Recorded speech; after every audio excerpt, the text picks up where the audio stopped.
meu nome é Juliana Araújo e estamos começando mais um programa Psicanálise em Foco.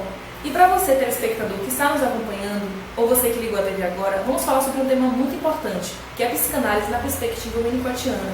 E para isso convidamos duas estudiosas especialistas para falar um pouco mais sobre isso, que é Sara Araújo e Naeda Iná. Bom dia, sejam bem-vindas. Bom dia, obrigada.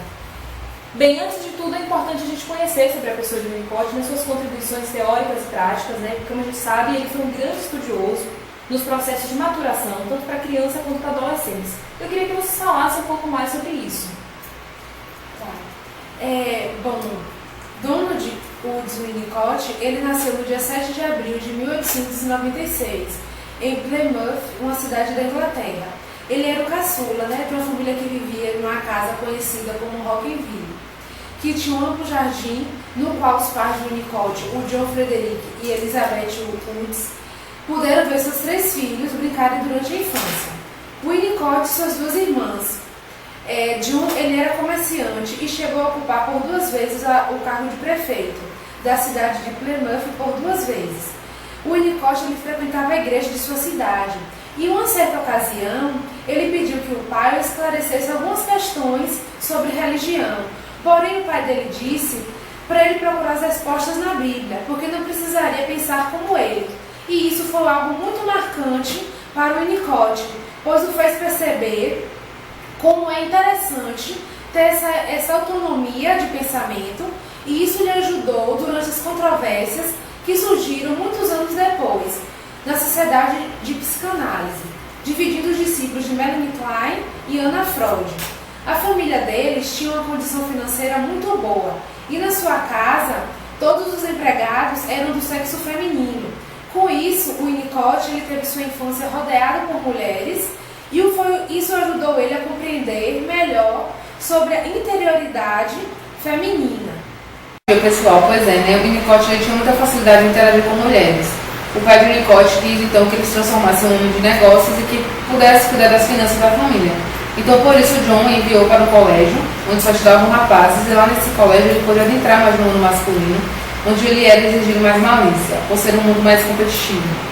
Então, aí dentro desse colégio ele chegou a participar de vários esportes, e começou a obter interesse pela profissão de medicina, justamente pensando na importância a partir dessas lesões. Então, ele achava que ele poderia começar a tratar dessas lesões, ajudar nas fraturas, etc. Então, com isso, em 1916, ele entra na faculdade de medicina, no curso de medicina em Cambridge. Começou a ler os textos de Charles Darwin e começa a se influenciar, que Darwin tinha uma teoria naturalista, e nós podemos perceber assim, a influência desse autor em seu pensamento. Então, principalmente o que se refere à importância que se deu ao ambiente na construção do self do bebê. Ele vai trazer muito a questão do ambiente, na construção do self do bebê, a importância do ambiente. No entanto, interrompeu seus estudos para se tornar cirurgião aprendiz em um navio britânico durante a Primeira Guerra Mundial, em 1920. Ele concluiu a faculdade de medicina. E em 1923, ele é contratado como médico em um hospital em Londres, local onde trabalhou com pediatria até pouco antes da sua morte. Também esse trabalho foi extremamente importante, justamente pelo contato que ele teve com crianças, nessa prática pediátrica dele. Ao ler os escritos de Freud, conhecido Freud também, ele leu muito, ele leu um livro famoso que é a Interpretação dos Sonhos, ele se apaixonou por as interpretações feitas por Freud naquele livro. Em 1923, iniciou sua análise pessoal com James, que era o tradutor das obras de Freud para o inglês, um processo que durou 10 anos. No mesmo ano, ele se casou com Alice Taylor e em 1927 foi aceito como candidato à Sociedade Britânica de Psicanálise. E em 1934, ele foi qualificado como analista e em 1935 como analista de crianças. Então, a prática como pediatria, como eu já falei antes, havia falado antes, possibilitou um conhecimento mais aprofundado sobre o desenvolvimento da criança, justamente por esse contato. Da relação da mãe também, ele vai trazer muito isso na teoria, a relação da mãe, o que lhe deu referências importantes para o estabelecimento de suas contribuições teóricas e clínicas no campo psicanalítico. E pouco a pouco desenvolveu no hospital o procedimento clínico conhecido, a gente vai falar um pouco mais sobre isso, consultas terapêuticas ou jogo de rabiscos. E foi em 1926 que Klein surgiu em Londres, trazendo suas colaborações sobre a vida psíquica infantil, obtido de suas observações no processo psicanalítico de crianças. Klein influenciou muito o processo de Winnicott, o pensamento de Winnicott, especialmente no que diz respeito à importância dos fenômenos relacionados ao primeiro ano de vida da criança, às fantasias da criança, à posição depressiva, que mais tarde ele reformulou e foi denominado de etapas do concernimento.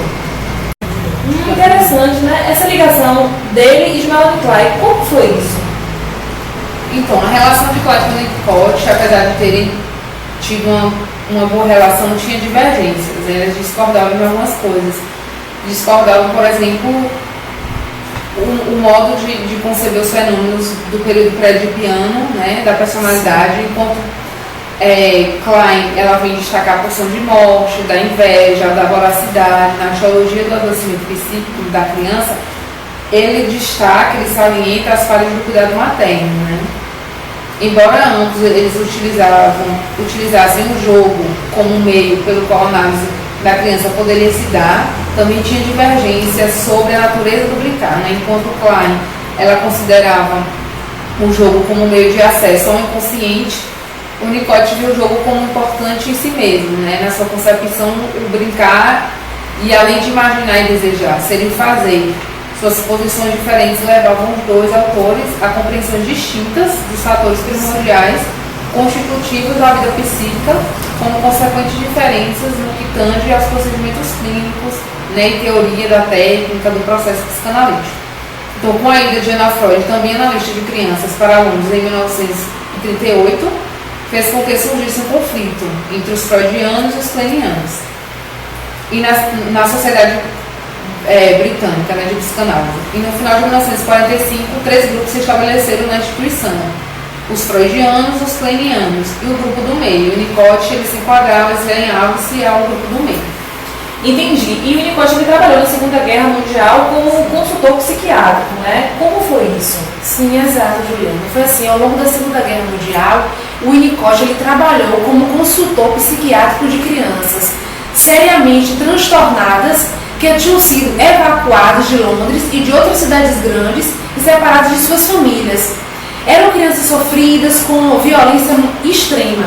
Nesse trabalho, ele observou a importância da situação em que a criança está inserida para o restabelecimento psíquico e o que levou mais tarde a apresentar a modalidade de placement clínica, uma intervenção clínica, que significava alojamento. Ao terminar a guerra, tornou-se médico contratado do Departamento Infantil do Instituto de Psicanálise, onde permaneceu por 25 anos. Na Sociedade Britânica de Psicanálise, ele veio a ser analista de data, ele foi membro do conselho, ele foi secretário científico de formação e também ele foi presidente do simpósio de 1944. Ele presidiu a Sociedade Britânica de Psicanálise por 2 gestões, ele foi membro da Unesco e do grupo de experts da Organização Mundial de Saúde. Ele atuou também como professor em universidades em Londres, deu diversas palestras públicas e trabalhou como psicanalista com seu colega Pierre King, que contribuiu para a formação da Sociedade Psicanalítica da Finlândia. Ele divorciou-se da sua primeira esposa em 1951 e nesse mesmo ano ele casou com Alice Klein, que era assistente social, ela era psiquiátrica também e psicanalista, com quem trabalhou durante a Segunda Guerra inteira. Em 1960, o Winnicott ele começou a diminuir suas horas de trabalho devido a alguns ataques cardíacos que ele vinha tendo. Em 1963, ele parou de trabalhar em hospitais. Em 1970, ele começou a se despedir dos amigos. O tema morte era algo bastante frequente nas suas conversas com sua esposa, Clary, e ele morreu em 28 de janeiro de 1971. Após sofrer um novo ataque cardíaco. E ele foi cremado em Londres. E lembrando também que ele morreu com 79 anos de idade. E quanto às obras de Winnicott, vocês poderiam falar sobre as mais significativas? Sim, nessa parte das obras, Fizemos uma seleção de 3 livros que mapeiam os principais pensamentos winnicottianos. As explorações psicanalíticas têm tópicos como uma reflexão de Clarion Winnicott, o temor e o colapso, o transtorno psicossomático, a doença psicossomática em seus aspectos positivos e negativos, o jogo do rabiscos e o uso de um objeto. Também temos da pediatria psicanálise, o meio ambiente facilitador, desenvolvimento emocional criativo e a preocupação materna primária, objetos e fenômenos transicionais. A mente e a sua relação com seu psique-soma. As raízes da agressão e o ódio na contratransferência. O ódio na contratransferência e a agressão e a sua relação com o desenvolvimento emocional. Os aspectos clínicos e metapsicológicos da regressão dentro do SED psicanalítico, defesas e maníacas e a tendência antissocial. E o brincar e a realidade, onde apresenta o papel especular da mãe e da família no desenvolvimento do indivíduo. Bem, Sara, eu gostaria de agradecer a vocês pela presença aqui no nosso programa.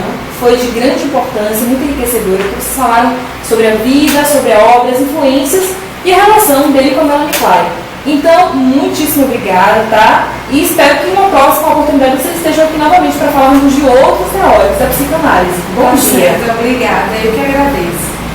Eu também agradeço, foi importante falar sobre Winnicott, sobre a psicanalista. Obrigada. Bem, após todo esse bate-papo aqui, com muitas discussões, muitas explicações interessantes sobre o tema, a gente vai dar um intervalinho e daqui a pouco voltamos com muito mais com o especialista Luiz Felipe falando sobre as teorias e técnicas de Winnicott. Aguarda aí que já estamos de volta. As inscrições para o programa de intercâmbio da DeVry Brasil estão abertas. Você estuda nos Estados Unidos por um semestre pagando a mesma mensalidade do Brasil. Mais informações internacional@devrybrasil.edu.br. Inscreva-se. Viva o mundo lá fora. O processo de renovação do ProUni Descontos ou Bolsas já está em andamento. Período do dia 17 a 28 de outubro. Corra para fazer a sua. Estamos de volta e nesse bloco vamos tratar sobre as teorias e técnicas com o especialista Luiz Felipe.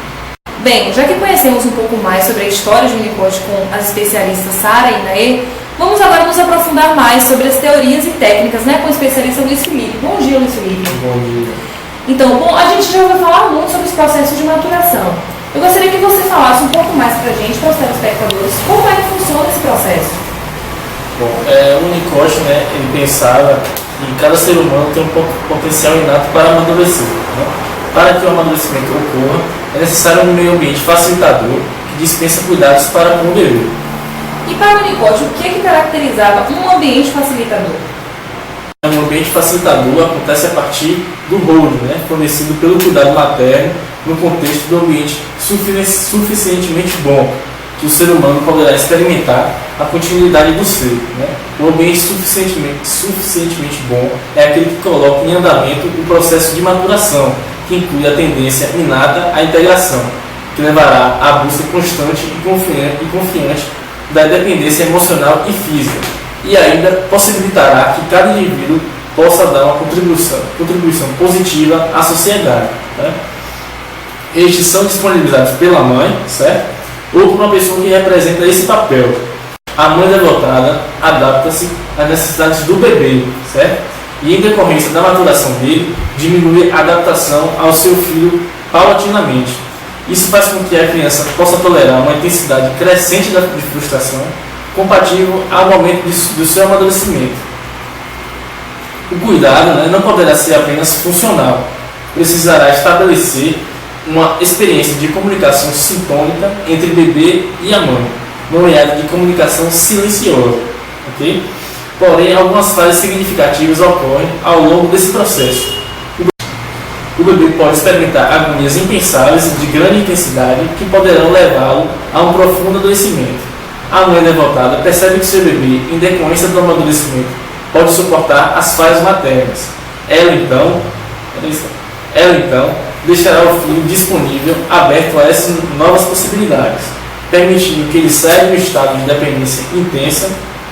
Os fracassos maternos que podem ser tolerados pelo bebê possibilitarão a ele desenvolver a capacidade de lidar com a experiência por intermédio de seus crescentes recursos psíquicos e mentais.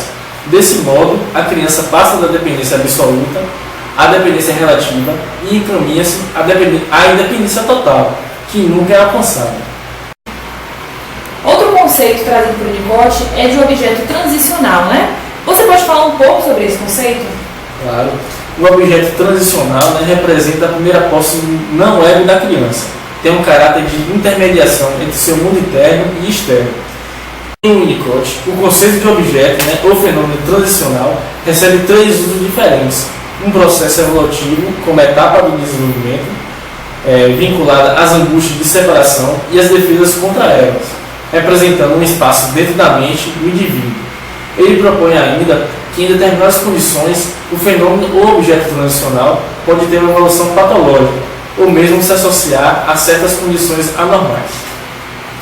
Para explicar a constituição do objeto transicional, Winnicott, né, ele remonta ao primeiro vínculo da criança com o mundo externo, a relação com o seio materno. Né? No princípio, a criança tem uma ilusão de onipotência, vivenciando o seio como sendo parte do seu próprio corpo. Mais uma vez, alcançada essa onipotência ilusória, né, a mãe deve idealmente ir desiludindo a criança pouco a pouco, fazendo com que o bebê adquira a noção de que o seio é uma possessão, no sentido de um objeto, mas que esse objeto não é ele. E quanto ao self verdadeiro e o self falso, o que você tem a falar sobre isso? Bom, como foi dito anteriormente, né, quando a mãe não fornece a proteção necessária ao frágil ego do recém-nascido, a criança perceberá essa falha ambiental como uma ameaça à sua continuidade existencial, a qual, por sua vez, provocará nela a vivência subjetiva de que todas as suas percepções e atividades motoras são apenas uma resposta diante do perigo a que se vê exposta. Pouco a pouco, procura substituir a proteção que lhe falta por uma fabricada por ela. O sujeito vai se envolvendo em uma casca às custas do qual cresce e se desenvolve o self. O indivíduo, né, vai se desenvolvendo como uma extensão da casca, como uma extensão do meio atacante. Certo? E como também foi dito anteriormente, Winnicott disse que a mãe boa é a que responde à impotência do lactante e, de certo modo, dá-lhe sentido. O self verdadeiro começa a adquirir vida através da força que a mãe, ao cumprir as expressões da onipotência infantil, dá ao ego débil da criança. A mãe que não é boa é incapaz de cumprir a onipotência da criança, pelo que repentinamente deixa de responder ao gesto da mesma.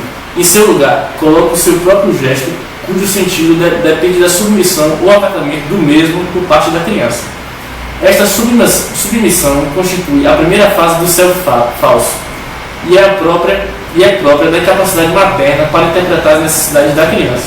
Nos casos mais próximos da saúde, o self falso age como uma defesa do verdadeiro, a quem protege sem substituir. Nos casos mais graves, o self falso substitui o real e o indivíduo. Winnicott diz que na saúde o self falso se encontra representado por toda a organização da atitude social, cortês e bem educada. Produziu então um aumento da capacidade do indivíduo para renunciar à onipotência e ao processo primário em geral, ganhando assim um lugar na sociedade que jamais se pode conseguir manter unicamente o self verdadeiro. Os falsos self, especialmente quando se encontra no extremo mais patológico da escala, é acompanhado geralmente por uma sensação subjetiva de vazio, futilidade e também irrealidade. E me fale um pouco, né, sobre o manejo dessa clínica winnicottiana. A clínica winnicottiana tem princípios diferentes daqueles que regem a clínica psicanalítica tradicional. Ao enfocarmos o procedimento psicanalítico a partir dos conceitos de self e de processo maturacional, temos que rever os procedimentos clínicos utilizados na situação analítica. Winnicott abriu uma nova perspectiva para a atividade clínica. Ao mesmo tempo que formularam a teoria do amadurecimento pessoal, chamam a atenção, sobretudo, para a palavra pessoal, que indica sempre o respeito à individualidade e singularidade da criança em desenvolvimento. Os ritmos e as peculiaridades de cada uma devem ser sagradamente respeitados. Embora seja uma teoria aplicável às crianças em geral, será na prática clínica que vamos apurar a aplicação desses princípios, certo? Winnicott, de certo modo, manteve a conceituação de transferência como aplicável aos pacientes que, em seu amadurecimento, já haviam atingido o estado de integração, já habitavam o próprio corpo, tinham um limite separando o eu do não eu e já podiam se relacionar como pessoas totais com outras pessoas totais. Neles já se construía um consciente e um inconsciente dinâmico, com a censura e a repressão. Nesses pacientes, o passado recalcado viria ao presente na relação analítica. Entretanto, no grupo que não atingiu esse estado evolutivo, não se pode falar de transferência, mas de viver pela primeira vez na relação analítica os cuidados ambientes adequados. O passado não vem ao presente. O presente deve ser o passado que não aconteceu. Certo? Isto se dá quando ocorre o fenômeno da regressão à dependência absoluta. A regressão à dependência absoluta se refere à fase em que a criança depende absolutamente dos cuidados maternos, mas não tem condições de reconhecê-los como procedentes do exterior.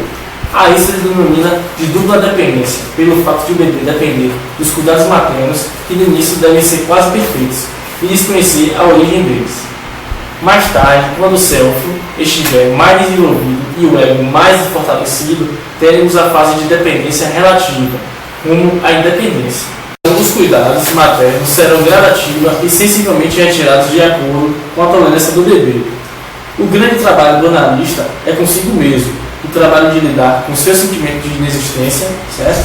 Existe o risco oposto, quando ele evita se retraindo no silêncio defensivo, que sai do tão necessário silêncio atento e conectado com o paciente, numa sintonia que nos remete ao fenômeno da preocupação materna primária, descrita por Winnicott, nos primórdios da relação mãe-bebê.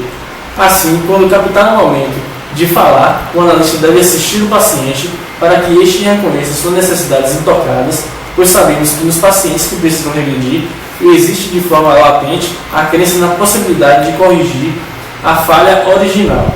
O perigo reside na inaptidão do analista para ir ao encontro da regressão e da dependência absoluta correspondente.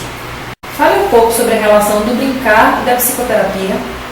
Certo. A psicoterapia ela se efetua na sobreposição de duas áreas do brincar, a do paciente e a do terapeuta. A psicoterapia trata de duas pessoas que brincam juntas, em consequência, onde brincar não é possível.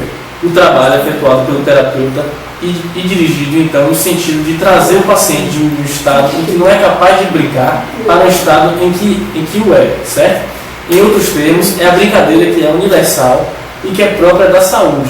O brincar facilita o crescimento e, portanto, a saúde. O brincar conduz aos relacionamentos grupais. O brincar pode ser uma forma de comunicação na psicoterapia.